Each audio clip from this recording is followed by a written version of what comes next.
وعلیکم السلام ورحمۃ اللہ وبرکاتہ۔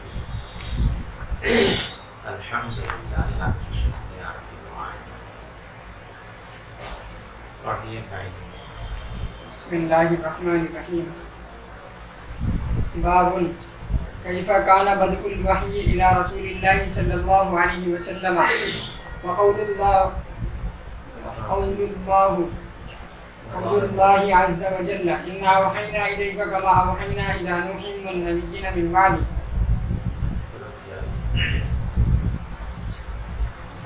دیکھیے، آپ کو بتایا تھا کہ اس لفظ باب کو یہاں پر تینوں طریقے سے پڑھنا درست ہے۔ یوں بھی پڑھ سکتے ہیں باب کیف کان بدء الوحی الی رسول اللہ، اور یوں بھی کہہ سکتے ہیں باب کیف کان بدء الوحی الی رسول اللہ، اور اضافت کے ساتھ اس کو یوں بھی پڑھ سکتے ہیں باب کیف کان بدء الوحی الی رسول اللہ صلی اللہ علیہ وسلم۔ بدأ یبدأ، بدأ کے معنی آتے ہیں شروع کرنا، ابتدا کرنا، اور بدأ یبدأ بدون کے معنی آتے ہیں ظاہر ہونا۔ تو بدأ یبدأ اس کے دو مصدر ہیں، بدء اور بدو۔ بدو اگر مصدر ہے تو معنی ظاہر ہونا، اور بدء اگر مصدر ہے شروع کے معنی شروع کرنا، ابتدا کرنا۔ یہاں امام بخاری رحمۃ اللہ علیہ کے اس لفظ پر کچھ لوگوں کو اشکال ہو سکتا ہے۔ باب کیف کان بدء الوحی الی رسول اللہ، اس کا ترجمہ عام طور پر لوگ یوں کرتے ہیں کہ اس بات کا بیان کہ رسول پاک صلی اللہ علیہ وسلم پر وحی کی ابتدا کس طرح ہوئی۔ اگر ہم اس کا ترجمہ اس طرح کرتے ہیں تو آگے امام بخاری رحمۃ اللہ علیہ پر اشکال آتا ہے، اس لیے کہ یہاں پر جو 5 حدیثیں آپ پڑھیں گے باب الوحی کے اندر، بعد میں ان کو 7 قرار دیا ہے، تو 5 یا 7 حدیثیں جو باب الوحی میں آپ کے سامنے آ رہی ہیں، ان ساری احادیث مبارکہ میں وہ وحی کے ابتدا کا بیان نہیں، تو اشکال ہوگا کہ جب باب جو ہے وہ ابتداء وحی کا ہے تو وہی روایتیں باب سے منطبق ہوں گی اور متعلق ہوں گی جن روایات میں ابتداء وحی کا بیان ہو، آغاز وحی کا بیان ہو، اور جن روایتوں میں آغاز وحی کا اور ابتداء وحی کا بیان نہ ہو تو وہ روایتیں باب سے غیر متعلق ہو جائیں گی، اور کتاب کے کسی باب میں ایسی احادیث کو لانا کہ جن کا باب سے تعلق نہ ہو، یہ سو ہے۔ اس لیے اس کو آپ ذہن نشین رکھیں کہ یہاں بدء کا ترجمہ ابتدا نہیں، بلکہ یہاں بدء کا ترجمہ ہے تاریخ اور احوال۔ آگے بھی آئے گا باب بدء الاذان یا کتاب بدء الاذان یا کتاب بدء الحیض، تو وہاں بھی ابتدا کا ترجمہ نہیں کریں گے، آغاز کا ترجمہ۔ یہاں بدء کے معنی ہے احوال اور تاریخ، وحی کی مکمل تاریخ اور وحی سے متعلق پورے احوال۔ اب جتنی روایتیں بھی ہیں 5 یا 7 روایتیں، ان میں وحی کے متعلق کچھ نہ کچھ باتیں مذکور ہیں، تو ساری روایتیں باب سے متعلق ہو جائیں گی۔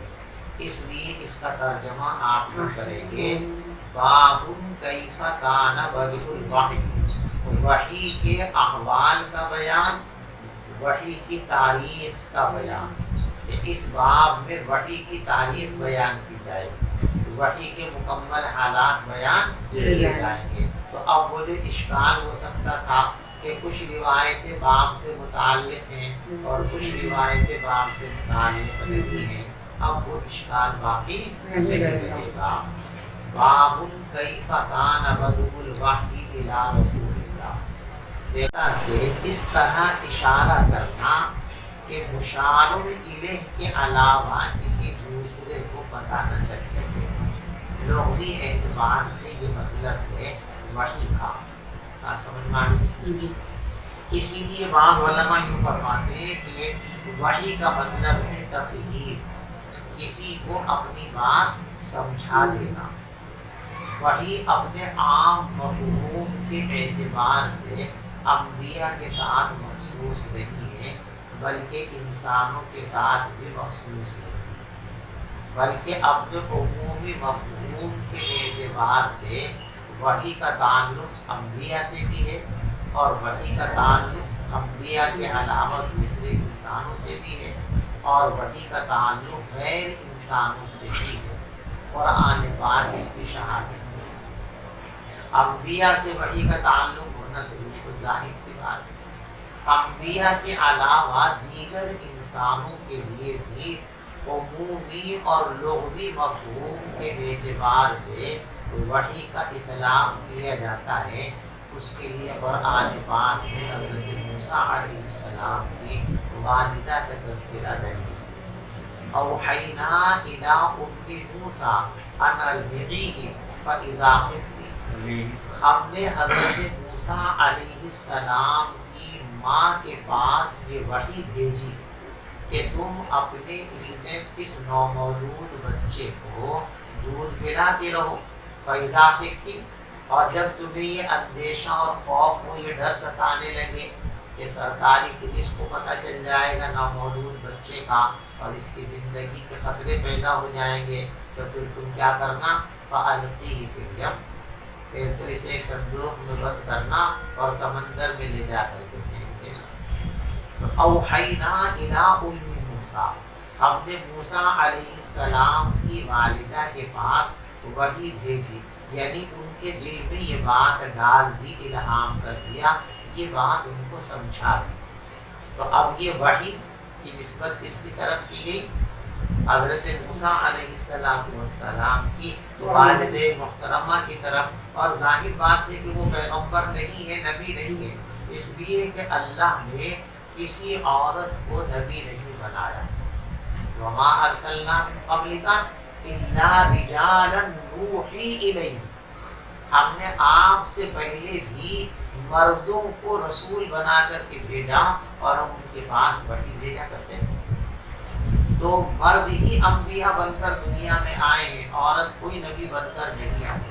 اور اس کی وجہ یہ ہے کہ نبوت ایک بھاری ذمہ داری ہے، ایک نازک ذمہ داری ہے، اور عورت اپنی ساکھ اور تخلیق کے اعتبار سے اس بھاری ذمہ داری کو سنبھالنے کی متحمل نہیں ہے، سنبھالنے کی اہل نہیں ہے. اور جو اہل نہ ہو اس کو وہ ذمہ داری دینا درست نہیں ہے، درست نہیں ہے. اس لیے کسی عورت کو اللہ تبارک و تعالیٰ نے دنیا میں پیغمبر بنا کر کے نہیں بھیجا. جتنے بھی پیغمبر دنیا کے اندر تشریف لائے ہیں وہ سب کے سب مرد تھے. تو ظاہر بات ہے جب کوئی عورت پیغمبر ہوئی نہیں تو موسیٰ علیہ السلام کی والدہ بھی نبی اور پیغمبر نہیں ہے، لیکن وحی کی نسبت ان کی طرف کی گئی. اسی طریقے سے میں نے عرض کیا کہ اپنے لغوی اور عمومی مفہوم کے اعتبار سے وحی انسانوں کے ساتھ بھی خاص نہیں، بلکہ غیر انسان کی طرف بھی اس کی نسبت ہو سکتی ہے اور اس کا تعلق ہو سکتا ہے. قرآن پاک میں اس کی شہادت موجود ہے. فرمایا وَأَوْحَىٰ رَبُّكَ إِلَى النَّحْلِ أَنِ اتَّخِذِي مِنَ الْجِبَالِ بُيُوتًا، کہ ہم نے شہد کی مکھی کے پاس وحی بھیجی، یعنی ہم نے یہ کام اس کے ذمے کر دیا، ہم نے یہ کام اس کے سپرد کر دیا. اللہ نے کائنات کی جتنی چیزیں پیدا فرمائی ہیں، جن کاموں کے لیے اور جن مقاصد کے لیے ان کو پیدا کیا ہے، ان مقاصد کا ادراک اللہ نے ان کی حیثیت کے مطابق ان کو کرا دیا. یہ ادراک ہی ان کے ہم کو وحی. تو اوحیٰ ربک الی النحل، تیرے پروردگار نے وحی فرمائی شہد کی مکھی کی طرف، یعنی شہد کی مکھی کو یہ بات سمجھا دی، یہ بات اس کو ادراک کرا دی گئی کہ اس کا کام یہ ہے کہ وہ پہاڑوں میں، جنگلوں میں، باغات میں رہا کرے اور پھولوں کا اور پھلوں کا رس چوسا کرے اور پھر اس کا شہد بنایا کرے تاکہ اللہ کی مخلوق کو اس سے فائدہ ہو سکے۔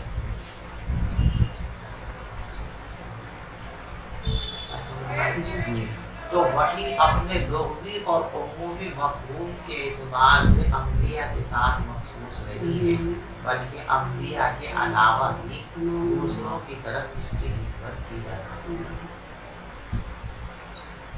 تو شرعی اعتبار سے وحی کس کو کہتے ہیں؟ الکلام المنزل علی نبی من انبیائہ، اللہ کی طرف سے آنے والی وہ بات جو اللہ کے پیغمبروں کے پاس بھیجی جاتی ہے اس کو وحی کہتے ہیں، اور اس کی بہت ساری صورتیں حضرات محدثین نے بیان کی۔ یہ وحی تشریعی جو انبیاء علیہ السلام کے پاس بھیجی جاتی ہے اور جو ہمارے پیغمبر حضرت محمد مصطفیٰ صلی اللہ علیہ وسلم کے پاس آئی ہے، اس وحی کی بنیادی طور پر دو قسمیں ہیں، ایک وحی صریحی اور ایک وحی حکمی۔ وحی صریحی اور وحی حکمی۔ وحی صریحی دو طرح کی ہوتی ہے، ایک وحی متلو، ایک وحی غیر متلو، جس کو ہم قرآن و حدیث کہتے ہیں۔ وحی متلو یعنی قرآن پاک، اور وحی غیر متلو یعنی حدیث نبوی صلی اللہ علیہ وسلم۔ نبی پاک صلی اللہ علیہ وسلم کے پاس جو اللہ کی طرف سے وحی تشریعی آتی تھی اس کی تین صورتیں ہوا کرتی ہیں۔ ایک صورت تو یہ کہ اللہ کا کلام لے کر رسول پاک صلی اللہ علیہ وسلم کی خدمت میں جبریل امین تشریف لائے اور اللہ کا کلام پڑھ کر آپ کو سنا دیا، آپ نے سن لیا۔ جبریل امین جب اللہ کا کلام پڑھ کر سنا دیا کرتے تھے تو وہ پوری باتیں، پورا کلام نبی پاک صلی اللہ علیہ وسلم کو حفظ ہو جاتا تھا، یاد ہو جاتا تھا، محفوظ ہو جاتا تھا، اس کے بھولنے کا کوئی امکان نہیں تھا۔ چنانچہ شروع میں نبی پاک صلی اللہ علیہ وسلم کو جب تک یہ گارنٹی اور ضمانت سے آگاہ نہیں کیا گیا تھا تو آپ ڈرتے تھے، اندیشہ کرتے تھے بھول نہ جاؤ۔ اس لیے جب جبریل امین کلام الہی پڑھ کر کے سناتے تھے تو حضور پاک صلی اللہ علیہ وسلم ساتھ ساتھ زیر لب پڑھتے رہتے تھے، تو یہ مشقت کا کام تھا۔ تو قرآن پاک میں اس سے منع کیا گیا، لا تحرک به لسانک لتعجل به ان علینا جمعه وقرآنا فاذا قرأناه فاتبع قرآنا، کہ جب وحی آپ کے پاس آیا کرے تو اس کو جلدی سے یاد کرنے کے لیے آپ پڑھا مت کرو ساتھ ساتھ۔ یہ جو تمہارا اندیشہ ہے کہ کہیں ایسا نہ ہو کہ جبرائیل سنا کر چلے جائے تو میں بھول جاؤں، ایسا نہیں ہوگا۔ اِنَّ عَلَيْنَا جَمْعَهُ، اس کو تمہارے سینے میں محفوظ کر دینا اور یاد کرا دینا، اس کی ذمہ داری ہم نے لے رکھی ہے، اس میں کوئی گڑبڑ نہیں ہو سکتی۔ اور فرمایا صرف یاد کرنے کی ذمہ داری نہیں، یہ بھی ہم نے اپنے ذمے لے لیا ہے کہ جس طرح ہمارا فرشتہ آپ کو قرآن سنا کر کے جائے گا، ہم اسی طرح آپ کی زبان پر اس قرآن کو پڑھوائیں گے۔ آپ کو نہ یاد کرنے میں کوئی مشقت ہوگی، نہ پڑھنے میں مشقت ہوگی، نہ یاد کرنے میں کوئی خلل ہو سکتا ہے، نہ پڑھنے میں کسی خلل کا امکان۔ اور فرمایا اس سے آگے کی بھی ہماری ذمہ داری، ثم ان علینا بیان، پھر اس قرآن کے جو معانی ہے، اس کا جو مفہوم ہے، اس کا جو پیغام ہے، اس کو بھی آپ کے ذہن کے اندر کھول دینا، یہ ہم نے ذمہ داری لے لی۔ ان علینا جمعہ وقرآنا فاذا قرأناه فاتبع قرآنا ثم ان علینا بیانا۔ تو وحی کا ایک طریقہ تو یہ تھا کہ رسول پاک صلی اللہ علیہ وسلم کی خدمت مبارکہ میں حضرت جبرائیل علیہ السلام اللہ کا کلام لے کر کے آتے تھے اور پڑھ کر آپ کو سنا دیتے تھے، آپ اس کو یاد فرما لیا کرتے تھے۔ اس میں نہ فرشتے کا کوئی دخل، نہ نبی پاک صلی اللہ علیہ وسلم کا کوئی دخل۔ یہ الفاظ بھی اللہ کی طرف سے ہیں، اس میں جبریل امین کا کوئی دخل نہیں ہے، صرف وہ واسطہ ہے، واسطے کے علاوہ ان کا کوئی اور دخل اس میں نہیں ہے۔ اسی طریقے سے نبی پاک صلی اللہ علیہ وسلم کا بھی ان الفاظ میں کوئی دخل نہیں ہے، ایک زبر ایک زیر اور نقطہ بھی اس میں پیغمبر کا کوئی دخل نہیں ہے، خالصتاً اللہ کا کلام ہے، اس میں کسی کا کوئی دخل اور آمیزش نہیں ہے۔ آپ کا کام بھی صرف اتنا ہے کہ سن کر کے اس کو آگے پہنچا دینا ہے اور اس کی تشریح کر دینی ہے، اس میں آپ کا کوئی دخل کلام کی حیثیت سے نہیں ہے۔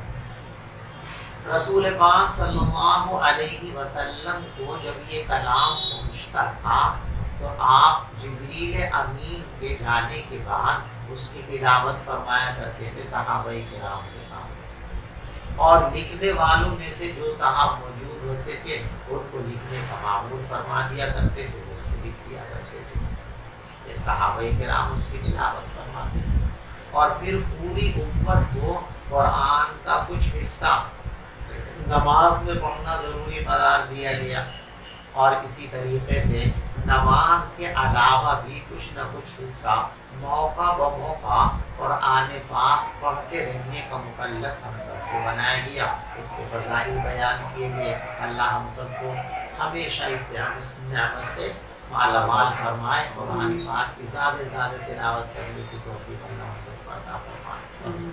تو اس کا نام ہے قرآن پاک اور وحی متلو۔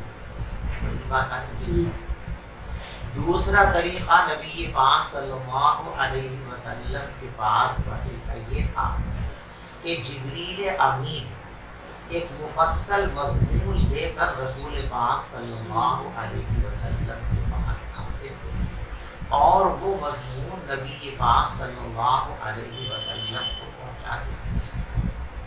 اس کے بعد رسول پاک صلی اللہ علیہ وسلم اس کو اپنے لفظوں میں صحابہ کرام کے سامنے بیان فرما دیا کرتے تھے۔ اس کو کہتے ہیں حدیث قدسی۔ کیا کہتے ہیں؟ حدیث قدسی۔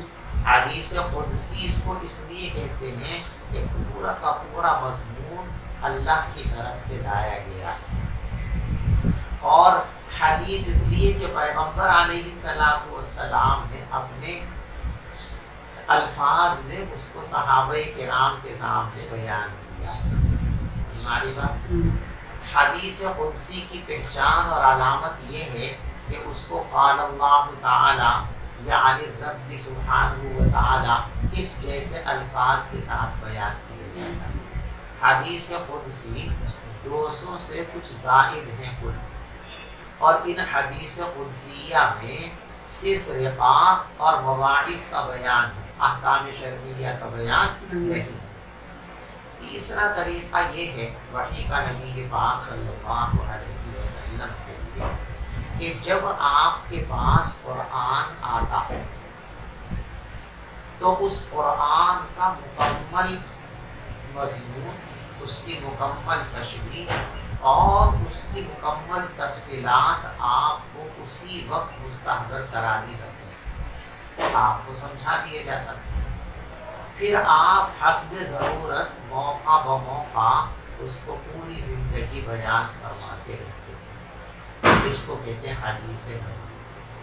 تو یہ حدیث قدسی اور حدیث نبوی یہ دونوں وحی غیر مطلوب ہے، اور قرآن وحی مطلوب ہے۔ بات سمجھ میں آ رہی؟ تو میں نے عرض کیا تھا کہ بنیادی طور پر وحی کی 2 قسمیں ہیں، وحی صریحی اور وحی لغوی، اور یہ وحی صریحی یہ 2 قسموں پر منقسم ہے، وحی مطلوع اور وحی غیر مطلوع۔ وحی مطلوع کا نام قرآن پاک ہے، اور مطلوع کہنے کی وجہ بھی میں نے آپ کو ضمن سمجھا دی نا کہ رسول پاک صلی اللہ علیہ وسلم اس کی تلاوت فرماتے تھے، نماز میں تلاوت کرنے کا حکم دیا گیا، اور پوری زندگی نہ حسب توفیق سب کو قرآن پاک پڑھنے کا مکلف اس کی تلاوت کی ذمہ داری دی گئی، اس لیے اس کو مطلوع کہتے ہیں۔ لا یتلو تلاوتاً، پڑھنا تو مطلوع، پڑھی جانے والی چیز۔ اور دوسری قسم وحی غیر مطلوع، جس کی نماز میں تلاوت نہیں کی جاتی، اور نبی علیہ الصلوۃ والسلام اور صحابہ بھی قرآن پاک کی طرح اس کی مستقل باقاعدہ تلاوت نہیں فرمایا کرتے تھے۔ اس کی دو قسمیں بیان ہو گئی تھی، حدیث قدسی اور حدیث، تو وحی غیر مطلوع کا نام ہے حدیث، اور حدیث کی دو قسمیں ہیں، حدیث قدسی اور حدیث نبوی۔ حدیث قدسی وہ حدیثیں کہلاتی ہیں جن کو نبی پاک صلی اللہ علیہ وسلم نے اللہ کی طرف نسبت کر کے بیان فرمایا۔ قال اللہ تبارک و تعالی عن اللہ تبارک و تعالی عن الرب سبحانہ و تعالی۔ یہ ہے وحی صریح۔ اس کے علاوہ وحی کی ایک قسم ہے وحی حکمی۔ یہ وحی حکمی کا اطلاق 5 چیزوں پر کیا جاتا ہے، یعنی یہ 5 چیزیں ایسی ہیں کہ یہ واضح طور پر تو وحی نہیں ہے، لیکن ان کو بھی وحی کا درجہ حاصل ہے، تو یہ حقیقت اور انجام کے اعتبار سے یہ بھی وحی کہلانے کی حقدار ہے۔ یہ 5 چیزیں اچھی طرح ذہن نشین۔ نمبر 1، نبی کا خواب۔ نبی کا جو خواب ہے یہ بھی وحی حکمی ہے، یعنی اس میں نہ فرشتہ آتا ہے، نہ دل میں کسی چیز کا مضمون القاء کیا جاتا ہے، بلکہ خواب میں کوئی چیز دکھلائی جاتی ہے۔ تو نبی کا جو خواب ہوتا ہے وہ بھی حکمن وحی ہے، اور دلیل اس کی یہ ہے کہ حضرت ابراہیم علیہ السلام کو اللہ تبارک و تعالیٰ نے حضرت اسماعیل کے قربانی اور ذبح کے سلسلے میں کوئی باقاعدہ پیغام نہیں بھیجا تھا، صراحت کے ساتھ کوئی حکم نہیں آیا تھا، بلکہ خواب میں ان کو دکھایا گیا، انی اذبحک فانظر ماذا انی اذبحک فانظر ماذا، میں خواب میں یہ دیکھ رہا ہوں کہ میں تم کو ذبح کر رہا ہوں۔ بس یہ خواب دیکھا، ذبح کرتے ہوئے آپ کو دکھایا گیا، ذبح کرنے کا علیحدہ سے کوئی پیغام یا کوئی حکم حضرت ابراہیم علیہ السلام کے پاس جائے۔ یا بنیہ انی اری فی المنام انی اذبحک فانظر ماذا، یا بنیہ اے میرے بیٹے، میں خواب میں یہ دیکھ رہا ہوں کہ میں تجھے اپنے ہاتھوں سے ذبح اور قربان کر رہا ہوں۔ تو اب یہ خواب دیکھا اور اس کی فوراً تعمیل کی حضرت ابراہیم علیہ السلام نے۔ تو اگر اس کو وحی کا درجہ حاصل نہیں ہوتا تو حضرت ابراہیم علیہ السلام اپنے بیٹے کو کیوں ذبح کرتے؟ تو نبی کا خواب بھی حکمت وحی ہوتا ہے، وہ بھی حقیقتاً وحی ہوتا ہے، گرچہ وحی کا معروف اور مشہور طریقہ اس کے لیے استعمال نہیں کیا جاتا۔ دوسری چیز ہے نبی کا اجتہاد۔ نبی کا اجتہاد بھی حکمت وحی ہوتا ہے، جیسے عام مجتہدین اجتہاد کرتے ہیں، نبی بھی اجتہاد فرمایا کرتے ہیں۔ عام مجتہدین اور نبی کے اجتہاد میں ایک فرق ہے۔ دیکھو، نبی کے اجتہاد میں بھی خطا ہو سکتی ہے اور عام مجتہدین کے اجتہاد میں بھی خطا ہوتی ہے، لیکن دونوں میں فرق یہ ہے کہ نبی کے اجتہاد میں اگر خطا ہو جائے تو نبی کو وحی صریح کے ذریعے اس پر مطلع اور آگاہ کر دیا جاتا ہے، اس خطا پر اس کو باقی اور برقرار نہیں رکھا جاتا، لیکن مجتہد کے واسطے ایسا کوئی انتظام نہیں۔ جیسے بدر کے اندر قیدیوں کو پکڑ لیا گیا، اب ان قیدیوں کو کیا کیا جائے؟ فدیہ لے کر کے چھوڑ دیے جائے، معاف کر دیے جائے، یا قتل کر دیے جائے؟ کون سی صورت اختیار کی جائے؟ ان صورتوں میں سے کسی خاص صورت کی تعیین کے لیے اللہ کی طرف سے کوئی حکم آپ کے پاس نہیں آیا تھا کہ اس خاص موقع پر آپ اس خاص صورت کو اختیار کریں۔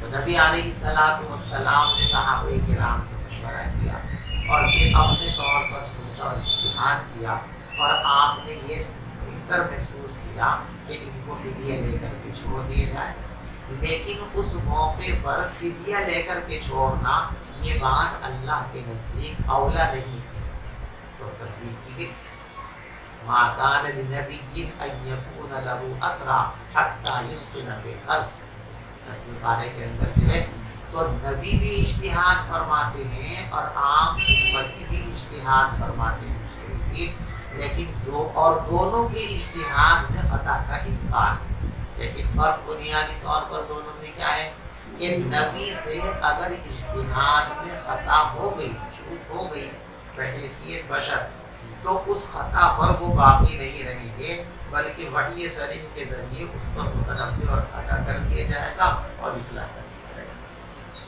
لیکن عام مجتہدین کے لیے ایسا کوئی انتظام، دو چیزیں ہو گئی ہیں، حکماً جن چیزوں کو 5 چیزوں کو وحی کہا گیا ہے ان میں سے نبی کا خواب، نبی کا اجتہاد، اور تیسری چیز ہے اجماع امت۔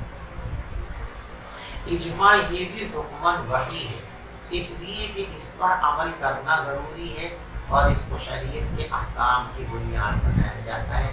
جو 3 جو ہے احکام شرعیہ کی بنیادیں ہیں، قرآن، سنت، اجماع، اور قیاس جو چوتھی چیز ہے وہ مظہر ہے، مثبت نہیں۔ دیکھو یہ جو دلائل شرعیہ 4 ہیں ان میں سے 3 چیزیں مثبت ہیں اور ایک چیز مظہر ہے۔ قرآن، سنت اور اجماع یہ مثبت ہے، اور قیاس مثبت نہیں ہے بلکہ قیاس مظہر ہے، یعنی قرآن و حدیث میں اور اجماع صحابہ میں جو احکام آئے ہیں انہی میں اس غیر منصوص مسئلے کے حکم کی طرف بھی اشارہ کہیں نہ کہیں ہوتا ہے۔ مجتہدین قیاس کر کے اشارہ پا کر کے اس تک پہنچ جاتے ہیں، تو وہ مثبت نہیں ہے بلکہ مظہر ہے۔ تو بہرحال اجماع، یہ اجماع حجت ہے اور یہ بھی حکماً وحی کے درجے میں ہے، یعنی جیسے وحی کے ذریعے ثابت شدہ چیزوں کو ماننا اور ان پر عمل کرنا ضروری ہے، ایسے ہی اجماع امت کے ذریعے جو مسائل طے ہو جائیں گے ان پر عمل کرنا بھی لازم اور ضروری ہے، ان کے خلاف ورزی کی اجازت ہے۔ قرآن پاک میں اس کی حجیت کو بیان کیا گیا، وَمَن يُشَاقِقِ الرَّسُولَ مِن بَعْدِ مَا تَبَيَّنَ لَهُ الْهُدَىٰ وَيَتَّبِعْ غَيْرَ سَبِيلِ الْمُؤْمِنِينَ نُوَلِّهِ مَا تَوَلَّىٰ وَنُصْلِهِ جَهَنَّمَ وَسَاءَتْ مَصِيرًا۔ حق کے واضح ہو جانے کے بعد جو آدمی نبی کی مخالفت کرے گا، وَمَن يُشَاقِقِ الرَّسُولَ جو آدمی مخالفت کرے اللہ کے رسول کی، من بعد ما تبین له الہدیٰ ہدایت کے واضح اور حق کے واضح ہو جانے کے بعد، یہ حجیت حدیث ہے کہ نبی کی مخالفت کرنا یہ کیا ہے؟ جہنم میں جانے کا ذریعہ ہے۔ تو اس کا مطلب یہ ہے کہ نبی کی مخالفت اور اس کے حکموں کو ماننا چاہیے، اور اس کے حکموں کا نام ہی حدیث ہے۔ تو معلوم ہو گیا کہ حدیث کیا ہے؟ حجت ہے۔ تو آیت کے پہلے ٹکڑے کے اندر حجیت حدیث کی طرف اشارہ ہے۔ اگلا ٹکڑا وَيَتَّبِعْ غَيْرَ سَبِيلِ الْمُؤْمِنِينَ اور جو آدمی مؤمنین کے راستے کے علاوہ دوسرا راستہ استعمال کرے گا، نُوَلِّهِ مَا تَوَلَّىٰ تو ہم تو اس کے لیے انہی چیزوں کا انتظام کر دیں گے جو وہ چاہتا ہے۔ اس طرف چلنا چاہتا ہے اس طرف چلنے دیں گے، اس طرف چلنا چاہتا ہے اس طرف چلنے، لیکن ہوگا کیا؟ نُصْلِهِ جہنم۔ ان دونوں طرح کے لوگوں کو، جس نے نبی کی مخالفت کی، جس نے مؤمنین کے راستے کو چھوڑ دیا، ہم کیا کریں گے؟ نُصْلِهِ جہنم، اسے ہم جہنم میں داخل کریں گے، وساءت مصیرا، اور یہ انتہائی برا ٹھکانہ ہے۔ اللہ ہر مومن کی ہم سب کو اس سے حفاظت فرمائے۔ تو یہ جو ہے یتبع غیر سبیل المؤمنین، اس کے اندر جو ہے حجیت اجماع کی طرف اشارہ کیا گیا کہ اجماع حجت ہے، اور دوسری دلیل اس کی حدیث پاک کے اندر فرمایا لا یجمع اللہ هذه الامة على الضلالہ، ایک آیت میں لا تجتمع امتی علی الضلالہ، میری امت گمراہی پر متفق نہیں ہو سکتی۔ ایک آدمی، دو آدمی، 100 آدمی، 1000 آدمی کر سکتے ہیں گمراہی کو اختیار، غلط راستے کو اختیار کر سکتے ہیں، لیکن پوری امت کا اہل علم کا طبقہ مجموعی طور پر کسی غلط بات پر متفق ہو جائے، اس کو حق مان لے اور حق مان کر اس پر عمل کرنا شروع کر دے، یہ ممکن ہی نہیں ہے۔ لا تجتمع امتی علی الضلالہ، لا یجمع اللہ هذه الامة علی الضلالہ، اللہ تبارک و تعالیٰ اس امت کو گمراہی پر اکٹھا نہیں فرما سکتا، اور فرمایا وَيَدُ اللَّهِ عَلَى الْجَمَاعَةِ، دیکھو جماعت پر اللہ کا ہاتھ ہے، یعنی اجتماعیت کے ساتھ اللہ کی تائید اور نصرت، اور اللہ کی تائید ہمیشہ حق کے ساتھ آتی ہے، باطل کے ساتھ کبھی اللہ کی نصرت اور تائید نہیں آتی۔ تو مسلمانوں کے متفقہ فیصلے کے لیے اللہ کی نصرت اور تائید کا وعدہ ہے، ید اللہ علی الجماعہ، تو جب نصرت کا وعدہ ہے، تائید کا وعدہ ہے، اور نصرت اور تائید اللہ کی حق کو حاصل ہوگی، باطل کو کبھی، تو مسلمانوں کا اہل علم، اہل تقویٰ، اہل صلاح جو طبقہ ہے، وہ کسی بات پر متفق ہو جائے تو وہ اس کے حق ہونے کی علامت ہے، وہ باطل نہیں ہو سکتا، کیونکہ باطل ہوتا تو اللہ کی نصرت اس کو نہیں ہو سکتی، اللہ کی تائید اس کو نہیں ہو سکتی۔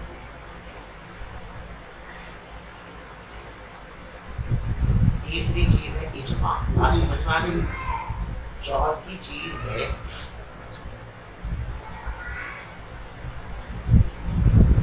اجتہاد۔ نبی کا اجتہاد دو، ایک نبی کا خواب، ایک نبی کا اجتہاد، اور ایک ہو گیا اجماع، ٹھیک ہے نا۔ اسی طریقے سے عام مجتہدین کا اجتہاد، اور عام مجتہدین جو قیاس کرتے ہیں وہ بھی جو ہے کیا ہے، حکمن وحی ہے، اس پر بھی اللہ کی طرف سے یہ وعدہ ہے، اور اللہ کی طرف سے اس سلسلے کے اندر بھی یہ ہے کہ وہ بھی اس میں کسی طرح کی غلطی تو ہو سکتی ہے، لیکن وہ غلطی اللہ کی طرف سے معاف ہے۔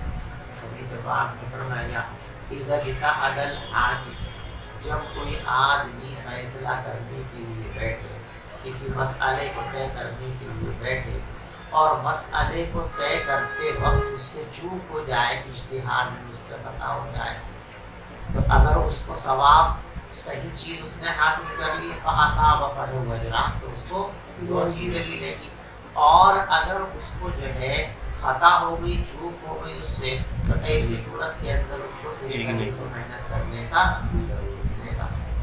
تو یہ جو قیاس ہے، جو اجتہادی مسائل ہیں، یہ اجتہاد اہل صلاح کا، اور جن لوگوں کے اندر صلاحیتیں موجود ہیں اجتہاد کی، ان لوگوں کا اجتہاد بھی یہ در حقیقت، یا ہم یوں کہہ سکتے ہیں اس کو کہ صحابہ کا اجتہاد، چوتھے نمبر پر کیا کہہ سکتے ہیں، صحابہ کا اجتہاد، کہ صحابہ کا اجتہاد یہ بھی حکمن، یعنی انہوں نے اجتہاد کر کے جو مسائل طے کیے ہیں تو وہ بھی حکمن وحی کے درجے میں ہیں، اور امت کے لیے لازم ہے کہ ان کی پیروی کریں، صحابہ کے اجتہادات سے باہر جانے کی امت کو اجازت نہیں۔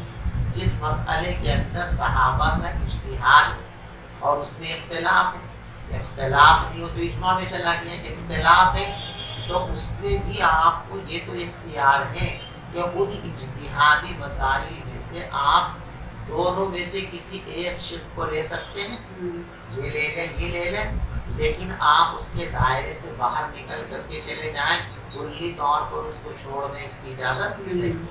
پر عام امت کا اجتہاد، ٹھیک ہے نا، یہ جو عام امت کا اجتہاد ہے یہ بھی جو ہے حکمن وحی کے درجے میں ہے، اس لیے کہ اس کی پیروی کرنے کی اور اس کی تعمیل کرنے کی شرعاً جو ہے تاکید کی گئی ہے، تاکید کی گئی ہے۔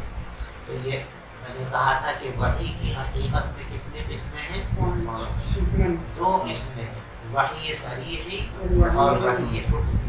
پھر وحی صریح کی 2 قسمیں ہیں، وحی مطلوع، وحی غیر مطلوع۔ وحی مطلوع کا مصداق قرآن پاک ہے، اور وحی غیر مطلوع سے مراد احادیث ہیں۔ اس کی بھی 2 صورتیں ہیں، احادیث قدسیہ اور احادیث قدسیہ۔ اور وحی حکمی کی 5 قسمیں ہیں جو آپ کے سامنے بیان کر دی گئی۔ سمجھ شریف میں آ گئی آپ کو؟ یہاں ضمنی طور پر ایک بات اور ذہن نشین کر لیا، آپ حدیث پڑھ رہے ہیں،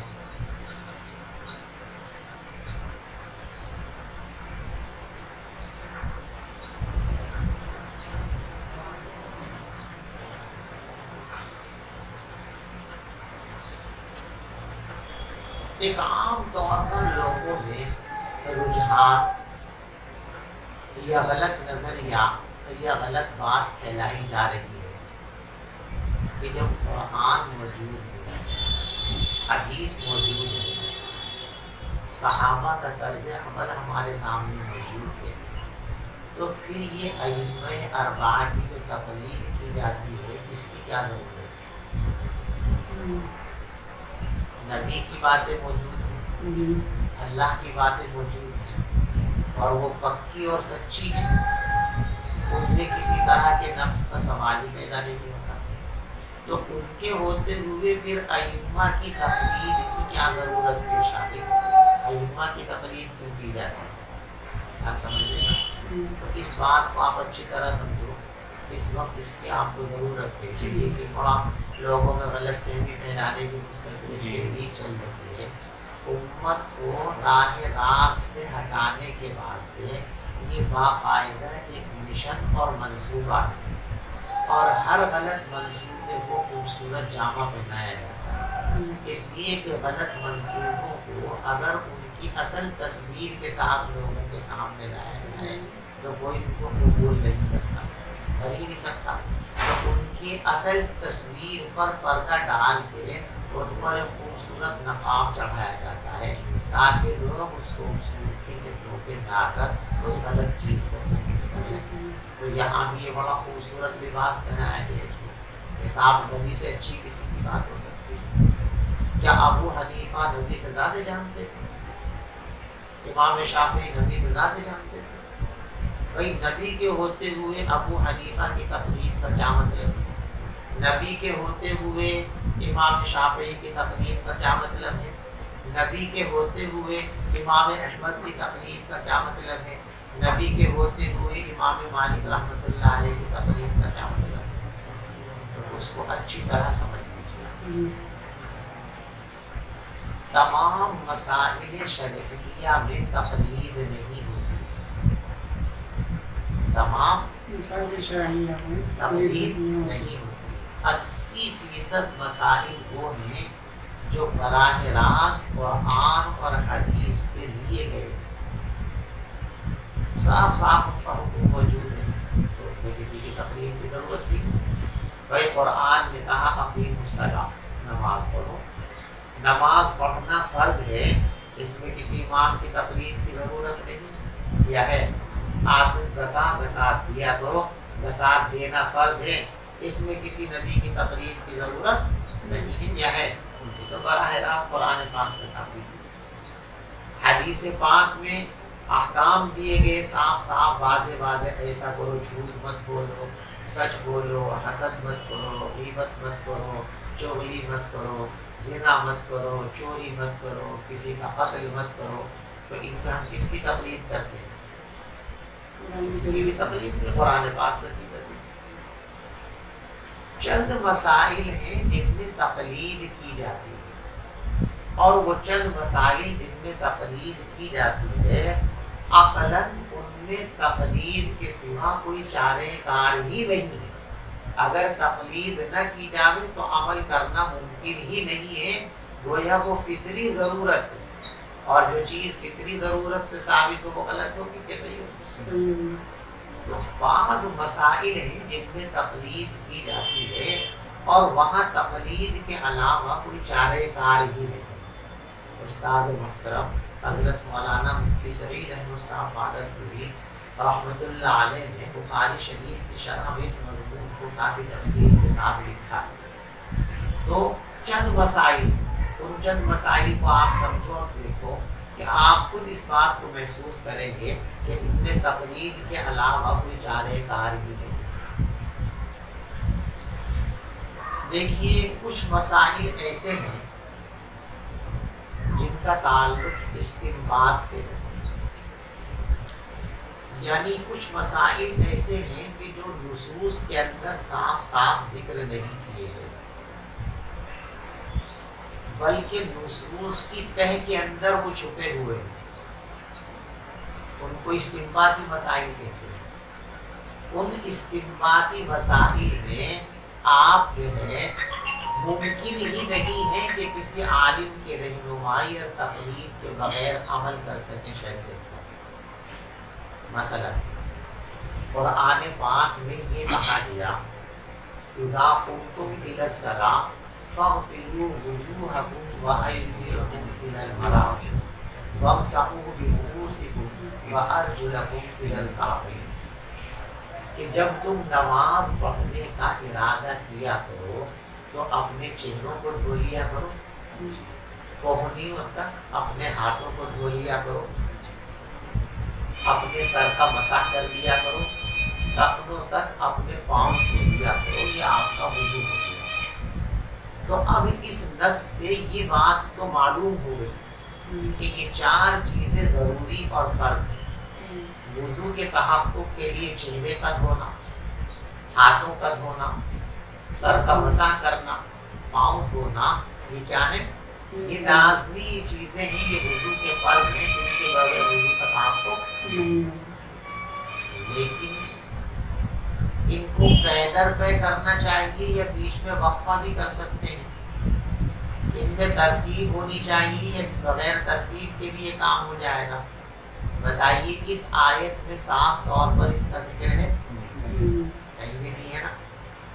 اب اس کو اس کی تہ میں سے نکالنا ہے، تو ائمہ کرام میں سے مجتہدین میں سے ہر شخص نے سوچا غور و فکر کیا کہ ترتیب ہونی چاہیے، ضروری ہے، ترتیب ضروری نہیں، موالات ضروری ہے یا موالات ضروری نہیں ہے۔ اب آپ بتائیے عام انسان کے حوالے اگر یہ بات کر دی جائے کہ بھئی ترتیب وضو میں ہے یا نہیں ہے، موالات ہے یا نہیں ہے، تم خود طے کرو، تو سارے انسانوں کے اندر اتنی ہمت ہے، اتنی صلاحیت ہے؟ نہیں۔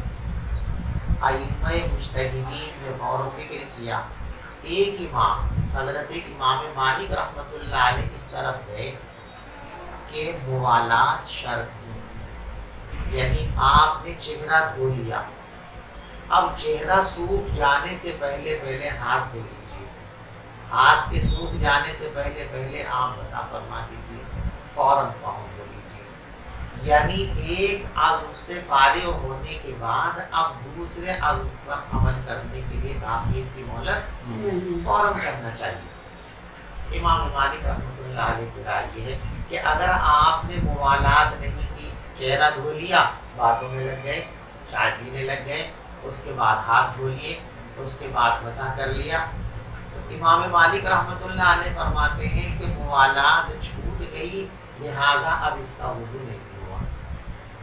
اور ائمہ ثلاثہ امام شافعی رحمۃ اللہ علیہ، امام احمد بن حنبل رحمۃ اللہ علیہ اور ہمارے امام حضرت امام اعظم ابو حنیفہ رحمۃ اللہ علیہ یہ فرماتے ہیں کہ موالات شرط نہیں ہے، سنت ہے۔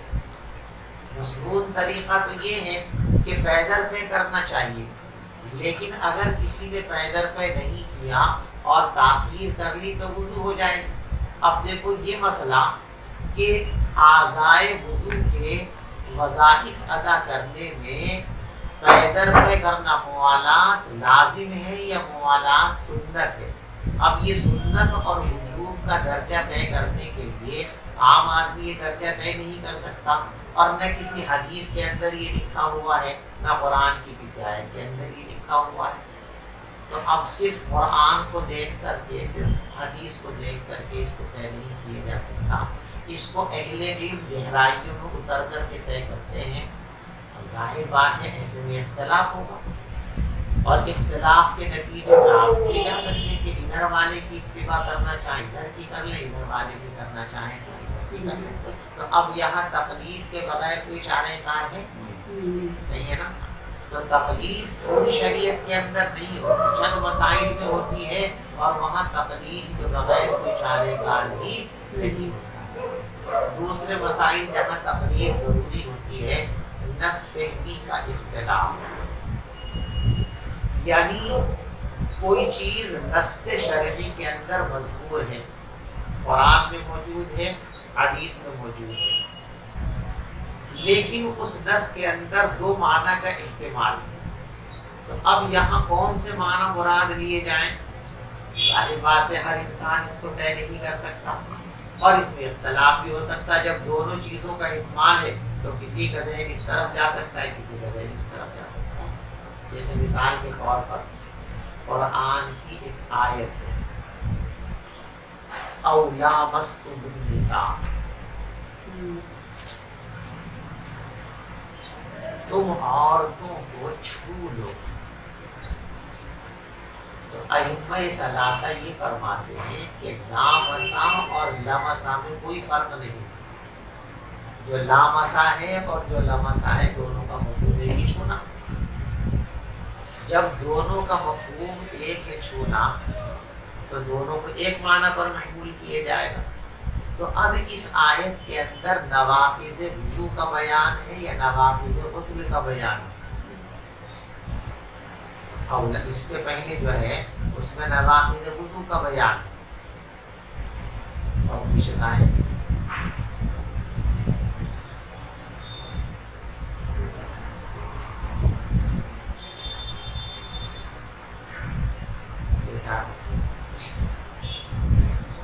اذا قمتم الى الصلاة والی آیت پڑھو شروع سے۔ يا أيها الذين آمنوا إذا قمتم إلى الصلاة فاغسلوا وجوهكم وأيديكم إلى المرافق وامسحوا برؤوسكم وأرجلكم إلى الكعبين وإن كنتم جنبا فاطهروا وإن كنتم مرضى أو على سفر أو جاء أحد منكم من الغائط أو لامستم النساء او جاء احد منکم من الغائط او لامستم النساء، یہ دو ٹکڑے ہیں۔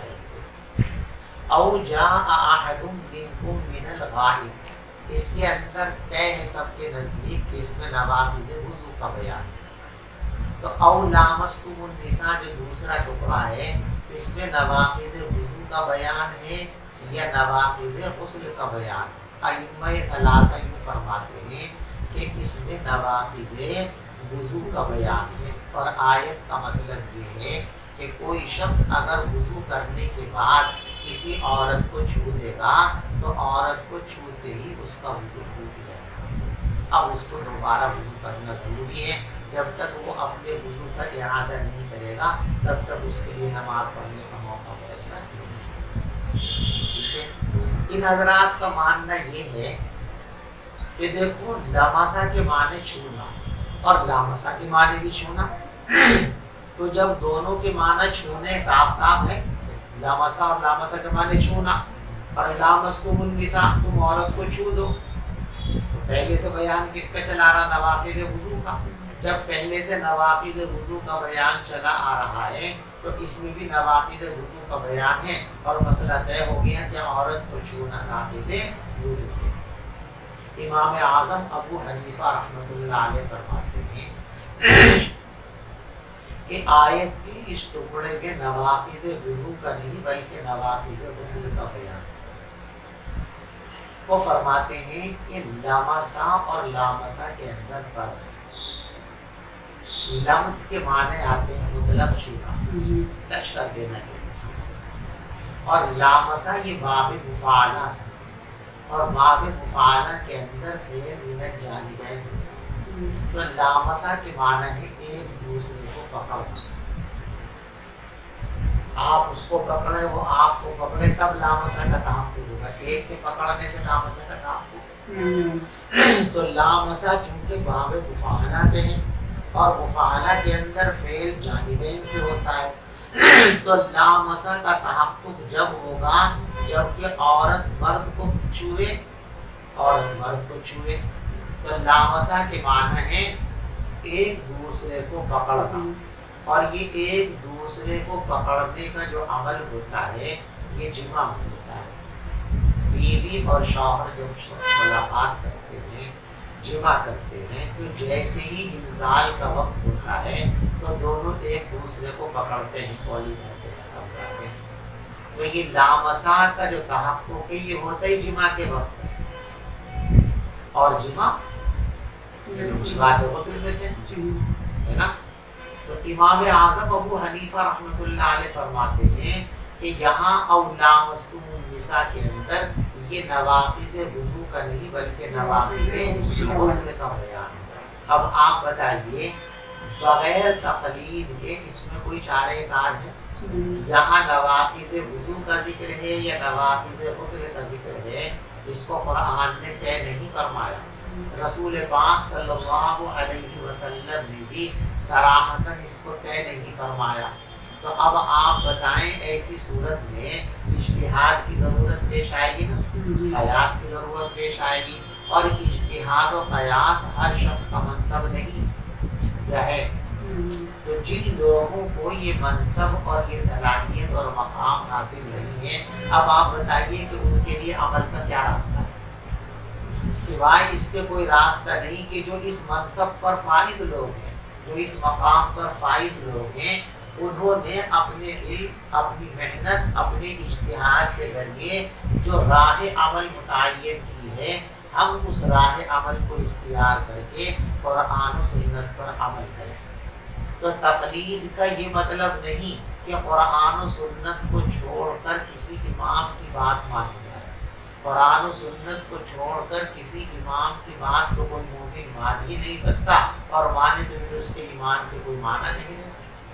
تقلید کا مطلب یہ ہے کہ قرآن و حدیث کا مفہوم جہاں پر واضح نہیں ہے یا جہاں پر قرآن و حدیث بظاہر ساکت ہیں، ان مسائل میں جو مراد قرآنی اور مراد نبوی تلاش کی ہے اہل علم نے، اہل اجتہاد نے، تو ان کی تلاش کی ہوئی مرادوں کے مطابق ہم قرآن و حدیث کی مراد پر عمل کریں. تو تقلید کا مطلب ترک مراد قرآن نہیں، ترک مراد حدیث نہیں، بلکہ مراد حدیث اور مراد قرآن پر عمل کرنا، اپنے ائمہ کی فہم، ان کے اجتہاد اور ان کے قیاس کو سامنے رکھتے ہوئے اس پر اعتماد کرتے ہیں. یہ ہے تقلید کا مطلب. تیسرے مسائل جہاں اختلاف ہوتا ہے اور تقلید کی ضرورت پیش آتی ہے وہ ناسخ اور منسوخ والے مسائل ہیں. یعنی کوئی کام ایسا ہے جو نبی پاک صلی اللہ علیہ وسلم کی زندگی میں دو طرح سے ثابت ہے، ایسے بھی اور ایسے بھی. ظاہر بات ہے وہ ایک وقت میں تو ہو نہیں سکتے دونوں کام. تو ان میں سے ایک پہلا ہے، ایک بعد کا ہے، اور طے ہے کہ پہلا والا جو ہے وہ منسوخ ہوگا، بعد والا ناسخ ہوگا. تو بہت ساری چیزیں تو جیسے میں پہلے آپ کو بتا چکا ہوں کہ ناسخ اور منسوخ ہونے کے قرائن موجود ہیں، علامتیں موجود ہیں حدیث کے اندر. جیسے توضؤ مما مست النار کے سلسلے میں وضاحتیں موجود ہیں حدیث پاک کے اندر. حدیث میں صاف طور پر موجود ہے کان آخر الامرین ترک الوضوء مما مست النار، کہ پیغمبر علیہ السلام کی زندگی کا آخری عمل یہ تھا کہ آپ جو ہے آگ پر پکی ہوئی چیزوں کو کھانے کے بعد وضو نہیں فرمایا کرتے تھے. لیکن کہیں کہیں ناسخ کون سا ہے، منسوخ کون سا ہے، اس کی وضاحت مذکور و موجود نہیں ہے. تو وہاں ائمہ مجتہدین نے اپنی بصیرت، اپنے علم اور تحقیق و جستجو کی بنیاد پر یہ طے کرنے کی کوشش کی ہے کہ کون سی حدیث ناسخ ہے، کون سی حدیث منسوخ ہے. اور ظاہر بات ہے جب 10-5 لوگ، 2-4 لوگ مل کر ایک مسئلے پر غور کریں گے تو سب کی رائے ایک ہو، ایسا نہیں ہو سکتا. رائے میں اختلاف ہونا ہے. تو اب رائے کے اختلاف ہو جانے کی صورت میں آپ کے واسطے یہی راستہ ہے کہ آپ ان دونوں رائے میں سے یا تینوں رائے میں سے کسی ایک رائے پر عمل کر لیں. اسی رائے پر عمل یعنی نص کو سمجھنے کے سلسلے میں، نص کی مراد کو متعین کرنے کے سلسلے میں جو متعدد آرا ہیں، ان آرا میں سے کسی ایک رائے کو عمل کے لیے اختیار کرنے کا نام تقلید. نص کو چھوڑ کر نہیں، ہماری بات، نص کو چھوڑ کر کسی امام کی بات ماننا حرام اور ناجائز ہے، ایمان کے لیے مہلک ہے.